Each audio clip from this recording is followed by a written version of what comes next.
Breaking news చూస్తున్నాం. తెలంగాణలో ప్రజాపాలన గ్రామ సభలు ముగిశాయి. ఇందిరమ్మ ఇల్లు, రేషన్ కార్డులు, రైతు భరోసా, ఇందిరమ్మ ఆత్మీయ భరోసా పథకాలకు అర్హులైన లబ్ధిదారులను ఎంపిక చేసేందుకు ఈ నెల 21 నుంచి 24 వరకు పల్లెలు, పట్టణాల్లో ప్రజాపాలన గ్రామ సభలు నిర్వహించారు. ఇక మొత్తం 16,349 గ్రామ సభలు నిర్వహించినట్లు సర్కార్ వెల్లడించింది. కలెక్టర్ల దగ్గరకు అర్హుల జాబితా చేరిందని, జిల్లా ఇన్ఛార్జ్ మంత్రుల సంతకంతో తుది జాబితా రెడీ అవుతుందని ప్రభుత్వ వర్గాలు తెలిపాయి.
బ్రేకింగ్ న్యూస్ చూస్తున్నాం. తెలంగాణలో ప్రజాపాలన గ్రామ సభలు ముగిశాయి. ఇందిరమ్మ ఇల్లు, రేషన్ కార్డులు, రైతు భరోసా, ఇందిరమ్మ ఆత్మీయ భరోసా పథకాలకు అర్హులైన లబ్ధిదారులను ఎంపిక చేసేందుకు ఈ నెల 21 నుంచి 24 వరకు పల్లెలు, పట్టణాల్లో ప్రజాపాలన గ్రామ సభలు నిర్వహించారు. మొత్తం 16,349 గ్రామ సభలు నిర్వహించినట్లుగా సర్కార్ వెల్లడించింది. ఇక కలెక్టర్ల దగ్గరకు అర్హుల జాబితా చేరిందని, జిల్లా ఇన్ఛార్జ్ మంత్రుల సంతకంతో తుది జాబితా రెడీ అవుతుందని ప్రభుత్వ వర్గాలు తెలిపాయి.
బ్రేకింగ్ న్యూస్ చూస్తున్నాం. తెలంగాణలో ప్రజాపాలన గ్రామ సభలు ముగిశాయి. ఇందిరమ్మ ఇల్లు, రేషన్ కార్డులు, రైతు భరోసా, ఇందిరమ్మ ఆత్మీయ భరోసా పథకాలకు అర్హులైన లబ్ధిదారులను ఎంపిక చేసేందుకు ఈ నెల 21 నుంచి 24 వరకు పల్లెలు, పట్టణాల్లో ప్రజాపాలన గ్రామ సభలు నిర్వహించారు. మొత్తం 16,349 గ్రామ సభలు నిర్వహించినట్లు సర్కార్ వెల్లడించింది. కలెక్టర్ల దగ్గరకు అర్హుల జాబితా చేరిందని, జిల్లా ఇన్ఛార్జీల మంత్రుల సంతకంతో తుది జాబితా రెడీ అవుతుందని ప్రభుత్వ వర్గాలు తెలిపాయి. ఇక దీనిపై మరింత సమాచారాన్ని మా ప్రతినిధి రాంబాబు అందిస్తారు. రాంబాబు, చెప్పండి, ఇప్పటి వరకు గ్రామ సభల్లో ఎన్ని దరఖాస్తులు తీసుకున్నారో, అలాగే అర్హులను ఎంతమందిని గుర్తించారో అప్డేట్స్ ఏంటి? వెన్నెల నిన్నటి వరకు అయితే గ్రామ సభలు ముగిశాయి. రేపటి నుండి ఈ యొక్క పథకాలకు సంబంధించినటువంటి ప్రారంభ ప్రక్రియ అయితే రేపు మొదలు కానుంది. ముఖ్యమంత్రి రేవంత్ రెడ్డి చేతుల మీదుగా రేపు ఈ యొక్క 4 పథకాలు, ముఖ్యంగా రైతు భరోసా, ఇందిరమ్మ ఆత్మీయ భరోసా, ఇందిరమ్మ ఇల్లు, రేషన్ కార్డులకు సంబంధించి 4 పథకాలకు ప్రభుత్వం శ్రీకారం చుట్టబోతా ఉన్నది. ఇప్పటికే దానికి సంబంధించి గ్రామ సభలు కూడా పూర్తయినటువంటి నేపథ్యంలో ఈ రోజు ముఖ్యమంత్రి రేవంత్ రెడ్డి ఇటు అందుబాటులో ఉన్నటువంటి మంత్రులు, అదేవిధంగా సిఎస్ తో కూడా ఆ శాఖలకు సంబంధించినటువంటి అధికారులతోటి సమావేశం అవుతా ఉన్నారు. ఈ యొక్క పథకాలకు సంబంధించినటువంటి అప్డేట్ కి సంబంధించినటువంటి వివరాలను కూడా మొత్తం ముఖ్యమంత్రి సేకరించనున్నారు. ఇప్పటికైతే ఇటు గ్రామ సభలకు సంబంధించినటువంటి అంశంలో రాష్ట్ర వ్యాప్తంగా మొత్తం గ్రామ వార్డులు అంటే 16,348 గ్రామ వార్డులు కూడా ఈ యొక్క మొత్తం దీనికి సంబంధించినటువంటి 12,769 గ్రామ పంచాయతీలకు సంబంధించినటువంటి మొత్తం గ్రామ సభలు కూడా పూర్తయినటువంటి పరిస్థితి. ఈ గ్రామ సభలలో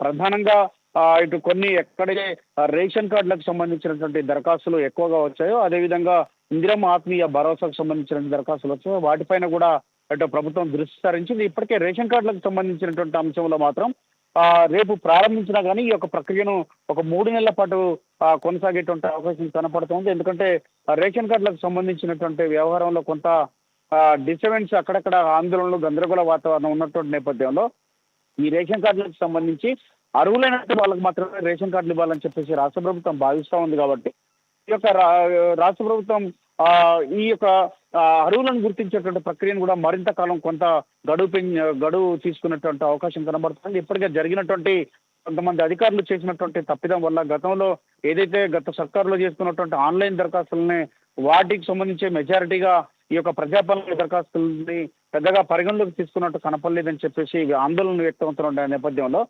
దీన్ని అర్హులను గుర్తించేటువంటి ప్రక్రియ కొంత సమయం పట్టేటువంటి అవకాశం. రేపు మాత్రం ఈ 4 పథకాలను ప్రారంభించున్నారు. రైతు భరోసాకు సంబంధించి రేపు బ్యాంకర్లతో ఇప్పటికే మాట్లాడినట్టు తెలుస్తోంది. రేపు రైతుల ఖాతాలు కూడా ఈ యొక్క డబ్బులు జమ చేసేటువంటి అవకాశం కనపడుతోంది. మరొకవైపు రేపు ఇందిరమ్మ ఆత్మీయ భరోసాకు సంబంధించినటువంటి అంటే ఎవరైతే 12,000 రూపాయలు రాష్ట్ర ప్రభుత్వం భూమి లేనటువంటి నిరుపేదలు ఉన్నారో వాళ్ళందరికీ కూడా అంటే 20 రోజులు కనీసం ఆ కుటుంబం ఉపాధి హామీ పని చేసి ఉండాలని చెప్పేసి 2023-24 సంవత్సరంలో కనీసం 20 రోజులు 10 దినాలు పనిచేసి ఉండాలంటే అట్లాంటి వాళ్లకు 12,000 ఇచ్చేందుకు కూడా ఏర్పాట్లు చేసింది.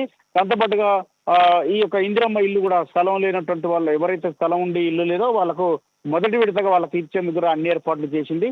దీనికి సంబంధించినటువంటి ఈ యొక్క గ్రామ సభలు నిర్వహించారు. గ్రామ సభలలో ప్రధానంగా అనేక గ్రామాలలో కూడా అక్కడక్కడ కొంతమంది ఎమ్మెల్యేలు కానీ లేకపోతే అక్కడ ఉన్నటువంటి స్థానిక ప్రజాప్రతినిధులతోటి వాగ్వాదం చేసుకున్నది.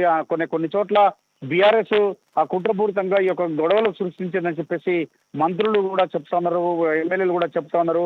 కావాలని చెప్పేసి ఒక గొడవ క్రియేట్ చేసి ప్రభుత్వాన్ని బదనాం చేయాలని చెప్పేసి ఒక కుట్ర జరుగుతోందని చెప్తా ఉన్నారు. ఈ నేపథ్యంలోనే కొన్ని గ్రామ పంచాయతీలలో పెద్ద ఎత్తున ఆందోళన జరిగినా కానీ ఈ యొక్క విజయవంతంగానైతే ఈ యొక్క ప్రక్రియ పూర్తయింది. ఎవరైతే దరఖాస్తు చేసుకోలేదో అంటే ముఖ్యంగా రేషన్ కార్డుకు పేరు రానటువంటి వాళ్ళు కానీ ఇందిరమ్మ ఇల్లు పేరు రానట్టు ఈ 4 పథకాలకు పేరు రానటువంటి వాళ్ళు మరొకసారి కూడా ఈ యొక్క దరఖాస్తు చేసుకున్నందుకు ఒక ప్రొఫార్మన్ కూడా 14 కాలాలతోటి ఒక ప్రొఫార్మన్ కూడా విడుదల చేయడం జరిగింది. దాంట్లో ఈ యొక్క గ్రామ సభలలో మరొకసారి కూడా గ్రామ సభలు అయిపోయినా కానీ ఈ రోజు కూడా కొన్ని దరఖాస్తులు తీసుకుంటున్నటువంటి పరిస్థితి. ఈ రోజు సాయంత్రం నైట్ దీనికి సంబంధించినటువంటి కొంత ప్రక్రియను పూర్తి చేసి అంటే రేషన్ కార్డులది మాత్రం కొంత జాప్యం అయ్యేటువంటి అవకాశం ఉంది. కానీ కొంతమంది లబ్ధిదారులను మాత్రం రేపు నామమాత్రంగా కొంతమందికి ఇచ్చి మిగతా వాళ్ళను కొంత సమయం తీసుకుని నిజమైనటువంటి అర్హులకు ఇవ్వాలని చెప్పేసి రాష్ట్ర ప్రభుత్వం భావిస్తూ ఉన్నది. Right, thank you Rambabu.